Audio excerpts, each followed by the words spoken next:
এই যে এই বাইকটাই দেখেন, এই বাইকটার হচ্ছে সামনে দেয়া হয়েছে ডিস্ক এবং এবিএস, এবং এটার মধ্যে FIও দেয়া হয়েছে, কার্বোরেটর না কিন্তু।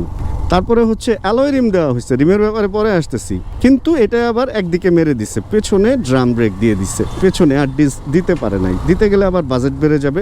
তো সার্বিক দিক চিন্তা করেই কিন্তু একটা কোম্পানি বাইক বানায়। একটা কোম্পানি বাইক বানানোর সময় এইদিকে সব দিকে খেয়াল রাখে যে আমার কিভাবে কোন জিনিসটা মার্কেটে খাওয়াতে হবে, অ্যান্ড তারপরে গিয়ে ওই যে প্রাইস, অ্যান্ড তারপরে গিয়ে হচ্ছে এটার সেকেন্ড ভার্সনে আরও কিছু অল্প কিছু আপগ্রেড দেয়, অ্যান্ড একটু দামও বাড়ে। অ্যান্ড কিছু কোম্পানি আগেরটা বন্ধ করে নতুনটা আনে, যেমন হোন্ডা হর্নেট প্রথমেরটা পুরা বন্ধ করে 2.0 আনছে, এবং কিছু কোম্পানি আগেরগুলাও চালায় আবার নতুনগুলাও চালায়, যেমন এটাও হোন্ডা বলা যায়। এবং এইটা হোন্ডার চেয়ে বেশি বলা যায় হচ্ছে ইয়ামাহা এখনও FZ এর ভার্সন 2, ভার্সন 3, 4, ডিলাক্স সবগুলাই চালাইতেছে।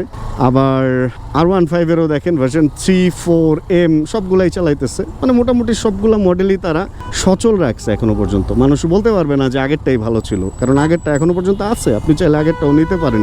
ঠিক এরকম সুজুকি তার মানে জিক্সার বা বিভিন্ন বাইকের মডেলগুলোতে দেখেন অনেকগুলা মডেলই কিন্তু তারা সচল রাখছে। তো এই জন্য আমি সবসময় বলি যে এই 3টা কোম্পানির মধ্যেই থাকেন, তাহলে না নির্ভরতা পাবেন।